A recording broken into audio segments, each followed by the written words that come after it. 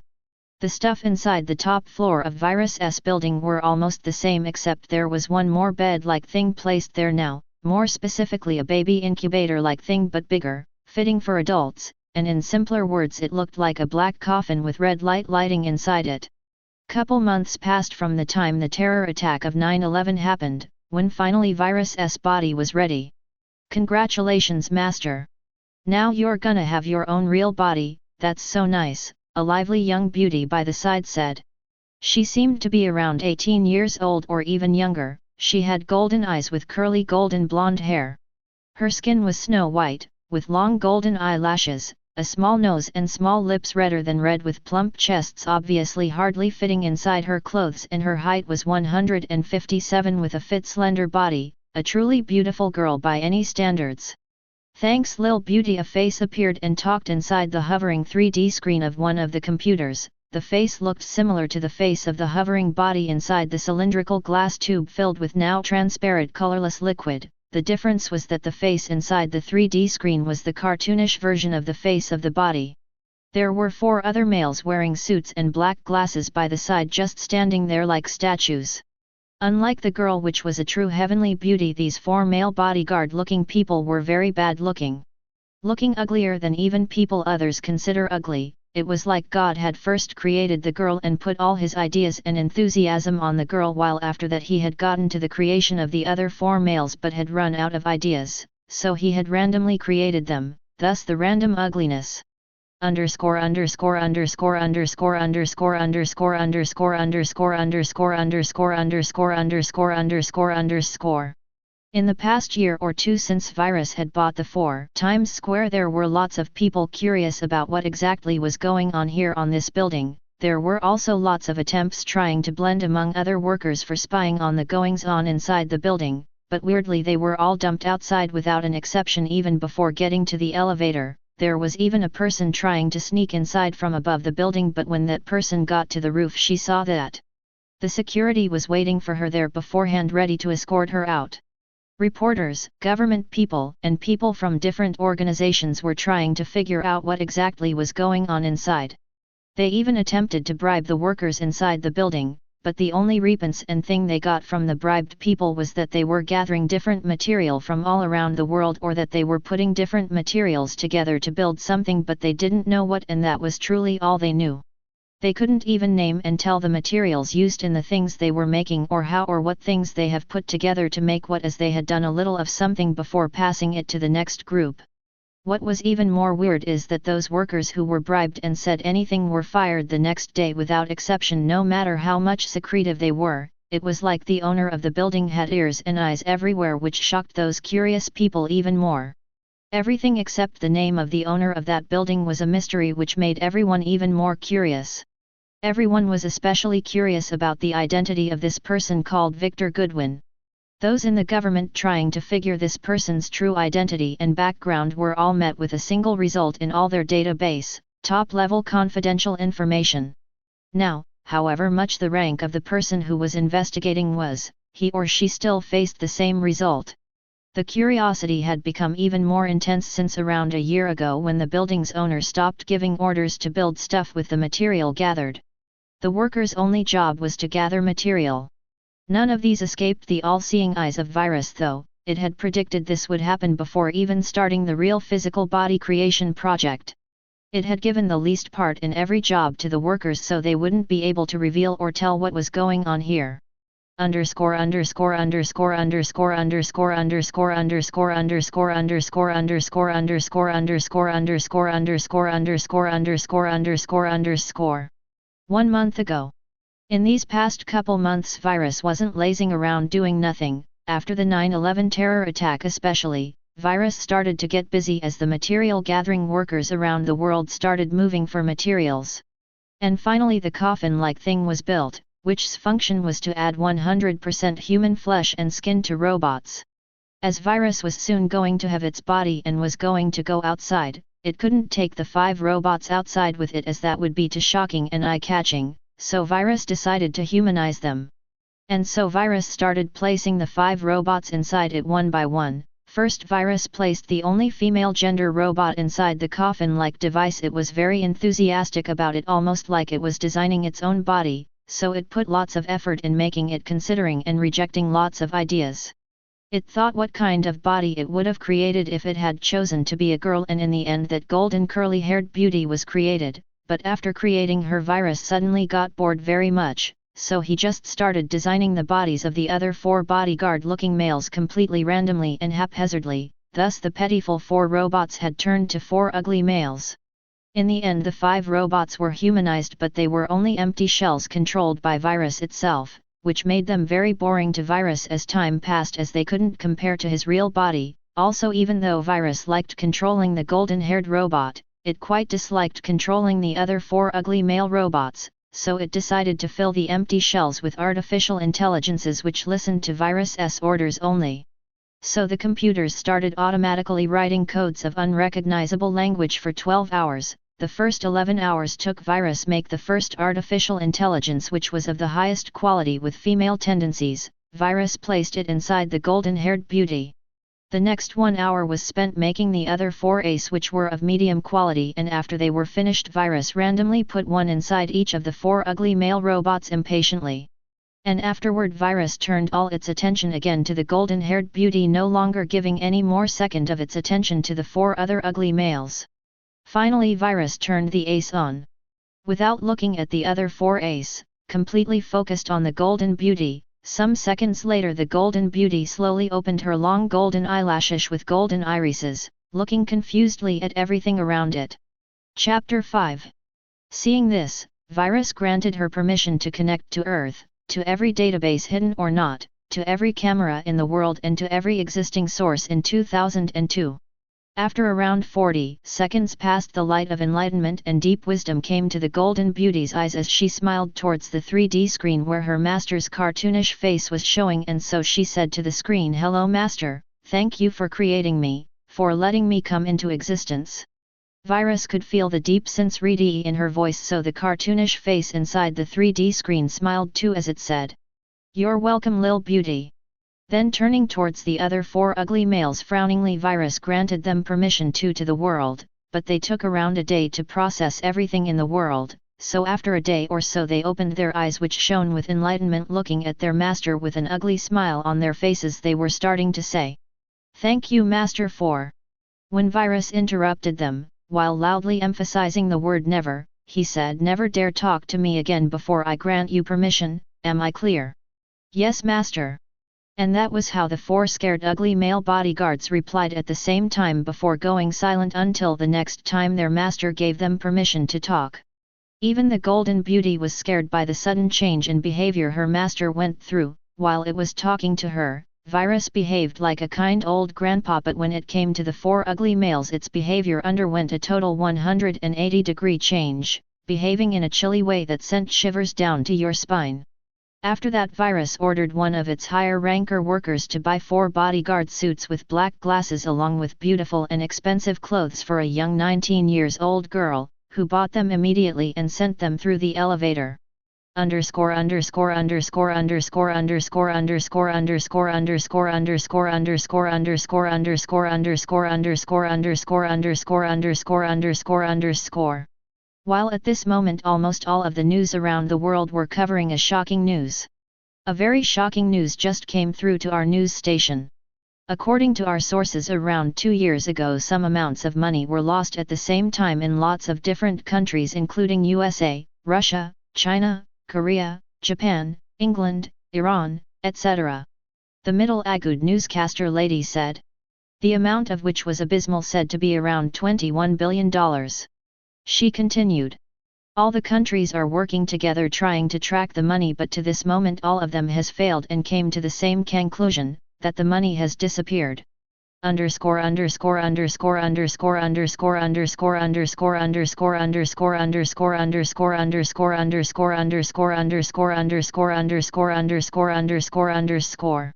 In another live program that was talking about the money stolen throughout the world, 2 people were talking to each other sitting on chairs inside a studio. a middle-aged female which was the host, and an old man with white hair who was the guest of the program. Good afternoon everyone, we are here today with you guys together with Professor West.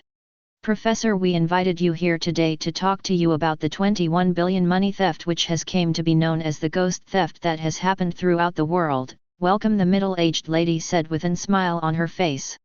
Thank you Amanda, I'll answer and analyze your questions and queries to the best of my abilities. Professor West said, smiling back. So Professor, how do you think the money was stolen from this many countries? Who can have this much ability to steal from all over the world? Is it even possible?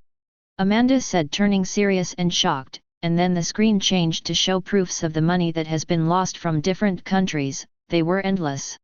Well, I'm also both amazed and shocked by this theft. It has literally made my world upside down. After lots and lots of deliberation, I could only come up with some possibilities of how the theft was done. Saying it was done by only one person would probably be too fetched. So I would say this could only be done if a group of world's best hackers like Gary McKinnon, Lulz SEC, Adrian Lamo, Matthew Bevan, and Richard Price, Jonathan James, Kevin Poulsen, Kevin Mitnick, Anonymous and other amazing hackers worked together, but even then I don't see how it could be done, stealing from all over the world in a matter of seconds. Maybe the hackers who stole the money has created a program which can break all codes and security walls and whatnot in seconds. Or maybe one of the countries in the world is behind. As you've heard Amanda, the money has completely disappeared without the possibility of tracking down where or to whom the money has gone to. They can't even track the hackers, so maybe.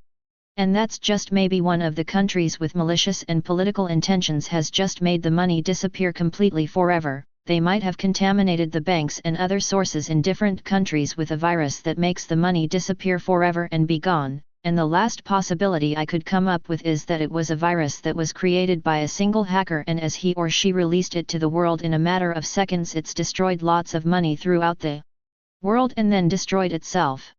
Professor West said, he himself shocked and lost because of this matter. Wow, so Professor, do you think the matter of who is behind this will be revealed, or do you think that's impossible? Amanda asked. Well, truthfully, I believe it's impossible to track down who or what has done this. This was definitely the biggest and the most flawless hack that was done, if it was a hack, that is. Professor West said. And at last, Professor, do you think this kind of theft will happen again? Or it's impossible for such a thing to happen twice? Amanda asked again, this time even more serious.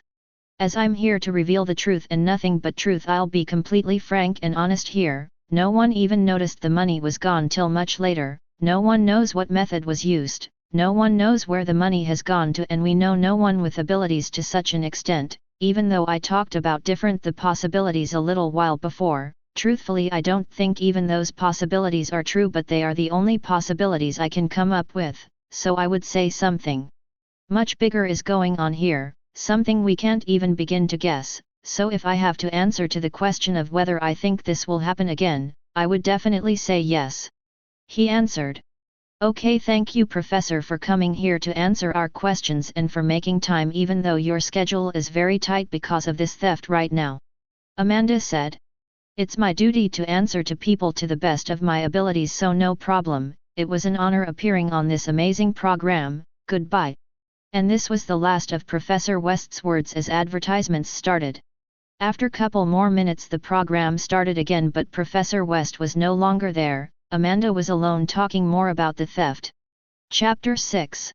As Virus's body was finally done and ready, under the order of Virus, the Golden Beauty and the Four Uglies were preparing different stuff and checking the things inside the lab at the highest floor. Let's start transferring me to my body then. The cartoonish Virus said from inside the screen. Okay Master, I can't wait to meet you in person. The Golden Beauty said with a smile that would make anyone's soul escape from his body. But Virus wasn't affected in the least by the smile and continued sternly, then let's start. Do as I have ordered you to do, not one step more or less, understood you four? Yes Master. The Four Uglies replied at the same time. And then the process started with technology and otherworldly devices, every one of which if seen by others would make them think aliens had invaded. underscore underscore underscore underscore underscore underscore underscore underscore underscore underscore underscore underscore underscore underscore underscore underscore underscore underscore underscore. 3 hours later. The process is done, miss, what shall we do now? One of the four uglies asked the Golden Beauty, trying to get her favor as they knew she was Master's favorite. Just wait until Master wakes up, I'll bring Master to his bed then, she said, behaving in a cold way, not anything like how she acted around Virus. Yes, miss. Then the four uglies went away to somewhere, probably a corner, to wait till their master woke up. After they were gone, the Golden Beauty easily picked up Virus like he didn't weigh anything. She brought him to the bed she had prepared specially for his master in a room. She placed her master on the bed and looked at his face with the utmost focus for the first time. Wow, master, you're such an handsome man, let me help you dress, the Golden said with a light blush on her face, going to the closet in the room, taking an underwear, a black pants and a white t-shirt out of it. She came back beside the bed, looking intently at her master's face again. She murmured in a low voice with a little red on her face, I'm sorry for the intrusion, and then she started dressing Virus. Author's note: if you're not fond of reading sexual stuff, pass this part and go straight to the next section of the story. The part 1 day later is written with capital letters. First she put Virus' t-shirt on, and then it was the turn for the underwear to be worn, and then as the underwear passed from the feet fingers area, and as the Golden Beauty started to carry the underwear and lift it up towards his master's crotch, when her eyes fall on the big penis between her master's area, making her blush deeply, turning into a tomato. After calming down and checking her master was truly unconscious, as she was truly a curious person by nature, her curiosity made her not want to let go of the opportunity and check this thing she had witnessed numerous times inside the database she had gathered by herself. So after some hesitation she touched the big thing and then lifted up, swaying it around inside her palms. Wow, it's such a weird thing, interesting, it makes me feel weird and hot when I touch it. Master, let me experiment on your thing a little more, she murmured with a blush on her face while looking at her master's unconscious face. After saying that, she turned back again to look at her master's thing, and after some hesitation decided to just do it. So bringing her mouth closer to her master's thing, she put it inside her mouth, wanting to see how it felt inside her mouth. After putting all of it inside, she tried sucking it, but suddenly she felt the thing became almost twice the size and harm inside her mouth, making forcefully going inside her throat, making her choke. Immediately taking the thing out of her mouth with a red face, she looked stunned at the big thing, then at her master. Seeing her master was still unconscious, she heaved a sigh of relief. Even though she was a robot and wouldn't die even if no oxygen was present in the air, but still she would feel like being suffocated if she didn't breathe. This was another additional feature her master had added while making her robotic body along with her flesh and skin, his goal being to make her as close as she could get to a real human being. After that she lifted the underwear and then helped him dress the pants, and afterward left the room. 1 day later. Virus was still lying on the bed, unconsciously unaware of the things that had happened the previous day. Some time later her body moved a little, and afterwards the eye and long eyelashes started wavering and then opening slowly. He was finally waking up. Immediately after opening his eyes he came to himself. And after that he lifted her hands and looked at them while moving it around, sometimes making a fist while sometimes a palm. So this how it feels like to have a real body. It feels so much different than what I thought. It's so much more. Ren thought, and then started to sit on the bed, after which he got up to his feet. He started walking around the room while looking at his feet and being amazed of how different it felt to have a body. Above all, it feels like I'm still the same but not the same at the same time. It's almost like there is something more in me. Is this soul? Is this how it feels to have a soul? Virus thought again. After feeling another change which he felt wasn't there before, it came inside the real physical body. It feels like I'm finally really whole. And after that he started walking out of the room.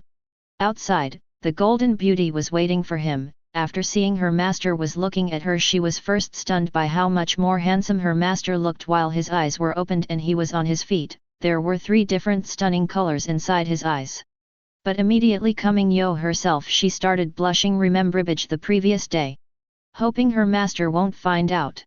Why, are you blushing, Lil Beauty? When Virus said his first word he paused as was talking for real for the first time. and then continued his sentence, this time listening to his own words with more attention. So this is my voice. Hearing her master talk and ask a question, she was stunned again, as her master's voice was really nice to hear while it had a manly and stern quality to it. After being stunned for a while, she came to herself and calculated the best answer inside, and then answered with a smile, because master is so handsome. Anyway master, now that you have a body, what's the first thing you wanna do? Maybe conquer the world? Or become the President of United States, or do something else? Knowing her master truly had the capability of doing anything he felt like, she asked curiously while also trying to change the subject. Why would I do those boring things? At least I'm not interested in them for the moment. The first thing I wanna do is to get laid, and that was her master's answer, which made the Golden Beauty shocked. Having sex was something the bored AI always dreamed of, and he had promised himself if he ever made himself a body, the first thing he would do was to have sex. This was his first goal. Chapter 7. But before that I need to give the 4 uglies some tasks to complete. Also I need to inject my immortality serum, and then we're good to go to complete my first goal. Virus said as he started walking towards the lab.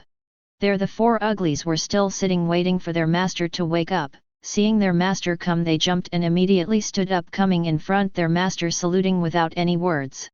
The first thing guys need to do is to buy an island without any inhabitants. Virus commanded, thinking the money won't be enough as he had almost spent the whole $21 billion in this short period of 2 years. He started gathering money from all over the world as his bank account started increasing again. $1,264,410,011, $4,555,104,326, $14,418,092,122, $23,2,173,843, $70,153,522,634, $115,633,090,001. Ha ha ha, these monkeys should soon cause a commotion and ruckus once again. It's a little fun teasing them like this, said Virus after stealing endless amount of money from around the world. You're one of those monkeys too now, master. The Golden Beauty and the 4 uglies thought inside, amused, though they wouldn't dare say it outside. And then looking at one of the ugly robots, Virus said, I've already made an ID for you and made lots of money ready for spending. Go buy an island in an underdeveloped country that doesn't stick its nose in everything like here. This place is too small and eye-catching for the next thing I'm going to do. Virus said with a serious face. Looking at the 3 remaining uglies, Virus said. And you 3, start making worker robots, make as many as you can as soon as possible. You guys can use the workers available in the building too, just make sure to be careful so they won't learn the process. This was his way of testing them and helping them gain experience. Even though he could do all of them without even moving from the place he was standing, he didn't. He was already very much tired of doing those stuff, and unless he had to, he wouldn't. Yes master, the 4 uglies answered at the same time, and each went to do their own things. What do I do, master? The Golden Beauty said. You just stick beside me wherever I go and let me enjoy your beauty. But you have the most important job of them all, and that is to protect me against any kind of danger until I'm strong enough. Virus replied to her question with a little tease along with being serious. Yes master, I will protect you with all my life. I won't let anything ever happen to you.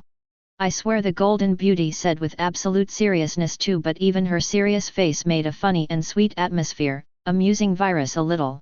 I know you will, Lil Beauty. Now I need to inject my immortality serum, come with me. And then they went to the place Virus had placed the serum, inside the cabinet in the lab.